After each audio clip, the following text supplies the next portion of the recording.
Today we will discuss about infectious mononucleosis. It is characterized by fever, fatigue, sore throat, and lymphadenopathy. Okay, here it is.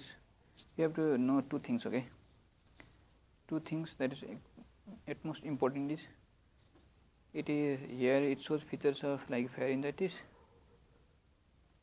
and there is leukemia. Okay, these are the DD, and if you combine these two features, you'll get infectious mononucleosis caused by herpes, like herpes virus and Epstein-Barr virus. Okay, and like talking about epidemiology, in our developing countries, mostly like infants and children are affected, where there it is either asymptomatic or like it shows the features of other infection, other childhood infection, so it is not that much detected in developing countries, while in developed countries it shows it is seen in like older children, so it is detected there more. Talking about pathology, pathogenesis, it is caused by respiratory droplet infection while kissing the child or during any other like sneezing and all that. From it first goes to oral cavity.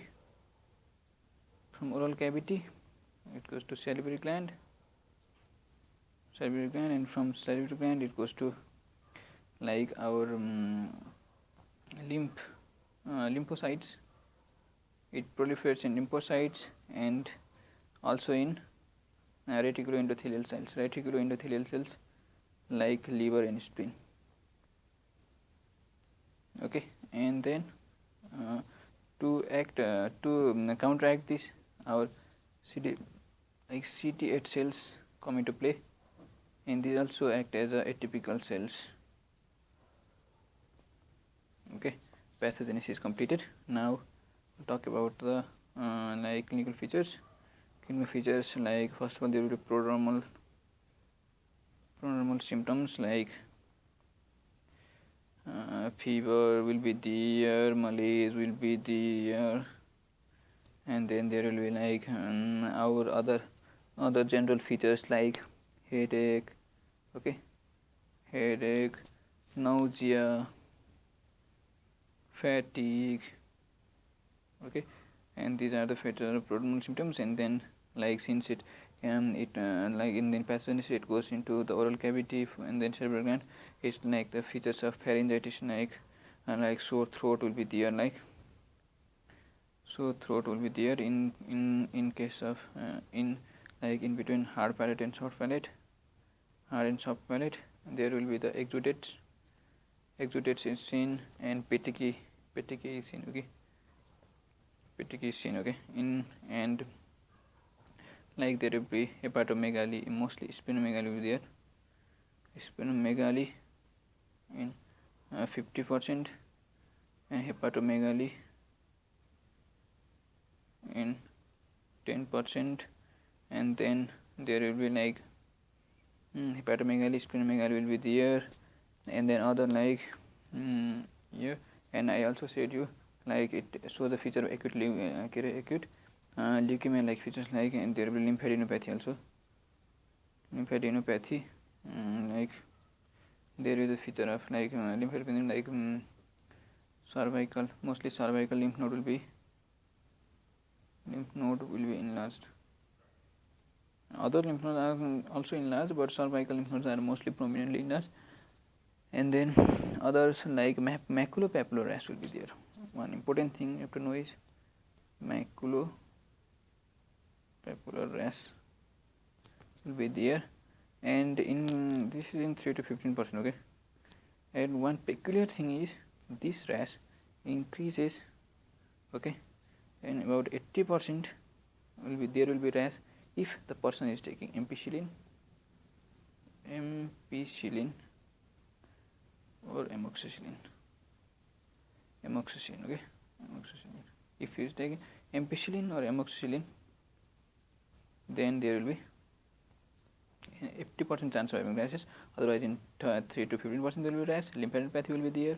Hepatomegaly, splenomegaly will be there. First of all, there will be prodromal symptoms, and then comes like feature of pharyngitis, then leukemia-like features like this hepatomegaly, splenomegaly, lymphadenopathy will be there, and then finally comes the rashes. Complication can be like splenic rupture can be there. Okay, splenic rupture if there is trauma, like essentially in that the slight trauma, because rupture, meningitis can be there, seizure can be there, seizure can be there, and then other things like our myocarditis can be there. Okay, others are similar. And in case of our investigation, what to do? Investigation, there will be here also in complication other things like aplastic anemia can be there, anemia and neutropenia can be there. Investigation, you will see like atypical lymphocytes. I already told that CDHL is seen. Atypical lymphocytes are seen. Lymphocytosis can be seen, and then other things like other feature like here is Paul-Bunel test. Okay, Paul-Bunel test is important thing. Paul-Bunel test is positive. It takes the antibody, heterophile antibody in the patients, heterophile to detect the heterophile antibody in patient. This test shows the false positive in case of about not false positive, false negative. Okay, false negative in about 10%, but it becomes positive from like up to 2 years, from few months to 2 years. Okay, and then other things like now treatment finally. Like other things in investigation, you can also do the IgM antibodies detection of the viral virus, Epstein-Barr virus is important things like this specific thing, IgM antibody detection. Treatment is it non-specific symptomatic treatment. You give symptomatic treatment for fever and all that. Treatment for fever and all that you can give, and rest. Most important thing is rest and the symptomatic treatment. Okay, for no rest, here give rest. Symptomatic treatment, you do symptomatic treatment for fever, malaise, sore throat and all that. Okay, and then prednisolone can be given 1 milligram per kg per day. If the patient has like anemia like fever, neutropenia, and it also like airway obstruction, it also presents that airway obstruction due to that sore throat and all that. And then meningitis, in case of meningitis, thrombocytopenia,